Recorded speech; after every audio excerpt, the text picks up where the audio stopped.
సాధారణంగా అడవుల్లో చెట్లు, పర్వతాలు, నదులు, జలపాతాలు ఉంటాయి. కానీ నైరుతి చైనాలోని యూనాన్ ప్రావిన్స్ ప్రాంతంలో చెట్లలాగా ఉండే బండరాలు దర్శనమిస్తాయి.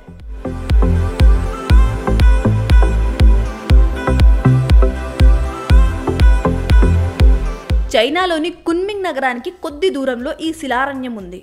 దీనిని అక్కడి ప్రాంతం వారు షిలిన్ అని పిలుస్తారు. ఈ ఎత్తైన నిర్మాణాలు రాతి స్తంభాల్లాగా కనిపించినప్పటికీ ఇవి నిజానికి సున్నప్రాయతో తయారైన నిర్మాణాలు. ఈ స్తంభాలు ఒక్కోటి దాదాపు 100 అడుగుల ఎత్తు ఉంటాయి. ఈ ప్రాంతం అప్పట్లో సముద్రం కింద ఉండేది. ఇందులోని రాళ్లు 270 మిలియన్ సంవత్సరాల క్రితం ఏర్పడ్డాయి. భూమి పరిణామం చెందుతున్న క్రమంలో ఈ ప్రాంతం బయటికి వచ్చింది. ఈ సమయంలోనే సున్నప్రాయి కూడా బయటపడింది. ఈ సున్నపురాయిని గాలి, నీరు ఎప్పటికప్పుడు కోతకు గురి చేయడంతో చెట్ల వంటి ఆకృతిలో ఈ నిర్మాణాలు ఏర్పడ్డాయి. ఈ ప్రాంతం 400 చదరపు కిలోమీటర్ల విస్తీర్ణంలో విస్తరించి ఉంది. ఇక్కడ ఇవే కాకుండా కొన్ని గుహలు, సరస్సులు కూడా ఉంటాయి. భౌగోళిక అద్భుతంగా అభివర్ణించే ఈ స్టోన్ ఫారెస్ట్ సాంస్కృతిక ప్రాముఖ్యతను కూడా కలిగి ఉంది.